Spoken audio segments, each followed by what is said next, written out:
Жид Байнгын хорооноос миний биеэр ахлуулсан ажлын хэсэг. За их хурлын гишүүн Отгонбаяр, Батчаргал, Ганбаатар, Сэддэр ч гэсэн бүрэлдэхүүн тийм ажлын хэсэг гарч ингэж ажилласан. За засгийн газрын үг хуулийн төслийг өргөн барихтаа үндсэндээ нэг 2 том өөрчлөлтийг одоо бас 3 том өөрчлөлтийг одоо бас оруулна гэсэн ийм одоо чиглэлийг барьсан. За түүний нэг нь бол яг таны одоо асууж байгаа энэ 6% босготой холбоотой асуудал байгаа. За засгийн газар өргөн барихтаа энэ хуулийн төслийг өргөн барихтаа малчиттай нэлээдгүй одоо уулзах зөвлөгөөнүүдийг хийсэн юм билээ цагийн яамнаас. Энэ зөвлөгөөн дээрээс малчтын бол одоо тухайн одоо зөвлөгөөнд оролцсон малчтын одоо 90 гаруй хувь нь бол одоо босго үзүүлэлтийн асуудлаар ярьсан.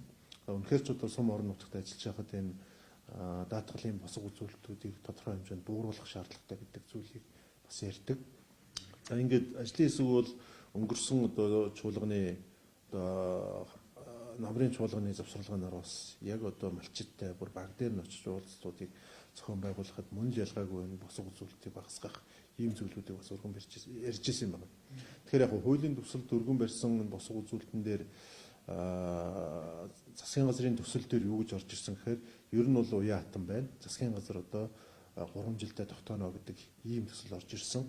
За ажлын хэсэг энэ дээр нь ажиллаад малчтын одоо тавьсан тодорхой одоо саналуд байгаа учраас бид бүхэн энэ босго үзүүлэлтийг зөвхөн уян хатан байна. Засгийн газар тогтооно гэдэг ийм одоо заалтыг бол энэ чигээр нь явуулж болохгүй юм байна. Яг малчтаас гарсан саналыг одоо үндэслээд 6%-аас бол тодорхой хэмжээнд доошоо буух хэрэгтэй гэдэг ийм одоо дүгнэлтэнд ажлын хэсэг хүрсэн. За тэгээд дэд ажлын хэсэгтэйгээ энэ асуудлыг бас нэлээдгүй ярилцаад энэ удаагийн босго үзүүлэлтийг бол одоо 5 дээр нэмж хасах нь 1% гэдэг ийм одоо хуулийн одоо зүйл заалт оруулж байгаа. Ингэснээр бол одоо тодорхой сумдуудад бол 4% болж буурах, зарим сумдуудад 5% болж буурах. За нэг Монгол улсын 330 сумаас нэг 50 сум нь бол одоо 6% та байх гэдэг юм уу? Ийм одоо судалгаа гарсан байгаа. Тэгэхээр бол энэ хуулийн гол үзэл санаа бол яг малчтын хүссэн энэ даатгалын одоо босго үзүүлэлтүүдийг бууруулах гэдэг энэ үндсэн одоо концепцээ бол бас яг малчтын санал дээр одоо тулгуурлаж тодорхой хэмжээнд бууруулах ийм саналууд оруулж ирж байгаа. Улсын хурлын ажлын хэсгийн тухайн өөрчлөлтөөр бол ямар хүчин зүйлийг харгалзаж одоо зарим сумын 4-5% болж буурах гэдэг юм уу? Зарим сумын хэвээр байдаг. Эсвэл одоо бүр өндөр байх юм агталтаа гэсэн үг. Тий, ер нь бол яг засгийн газрын өргөн барьсан төсөл дээр бол уян хатан байна л гэдэг зүйл байгаа. Манай ажлын хэсгийн зүгээс бол энэ уян хатан гэдэг үгээр бол одоо хуулийн төслийг бол оруулахгүйгээр тодорхой одоо урдны хуулийн дээр 6 гэж байлаа шүү дээ. Тэрэн дээр шигэ тодорхой тоон одоо босготой байх нь зүйтэй юм.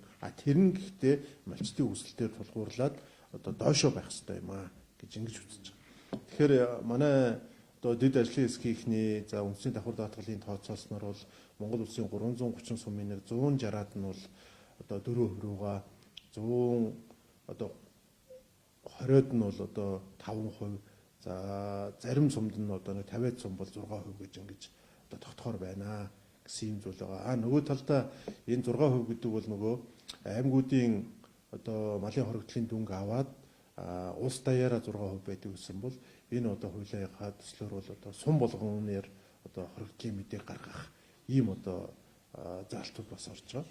За хоёр дахь том өөрчлөлт юу вэ нөх гэхээр одоо яг мөрдөгж байгаа хуулиараа бол 6 сарын 1-нд үндэсний статистикийн газраас хагас жилийн мал тооллого явуулдаг. Үүгээрээ малын хоригдлын мэдээ гардаг. За хоригдлын мэдэн дээр үндэслэж одоо тухайн суманд тухайн малчинд хэдий хэрийн нөхөн олгоор одоо даатгалын нөхөн олгоор олох вэ гэдэг шийд гаргаад за яг одоо малчтын дансанд орох хугацаа бол одоо 10-11 сар болж гин гэж хүрдэг юм байна.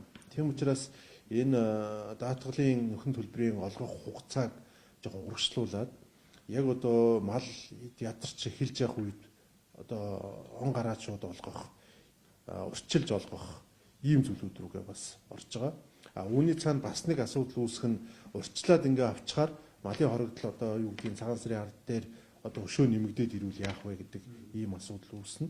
Гэхдээ энийг ч гэсэн бид одоо хуулийн дээрээ бол тэр нөхөн олгорыг олгохдоо урьдчилж олгоод олгосноос цааш дахиад малын хоригдлууд одоо гарсан бол тэр одоо малын хоригдлолд тохирсон одоо нөхөн төлбөрийг нь олгоно гэсэн ийм үндсэндээ нэг хоёр заалт байгаа.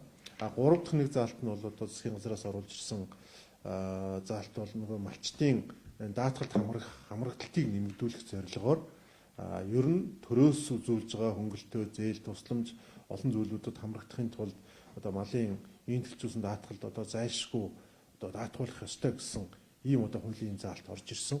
Энэ нь бол ажлын хэсгээр бид бас ярилцаад за бас малчидтай ингээд тойрогт ажиллаж байгаа үед бас ярилцаад хэрвээ бид ингээд оруулах юм бол энэ өөрөө албан журмын даатгалын хэмжээнд очих нэ.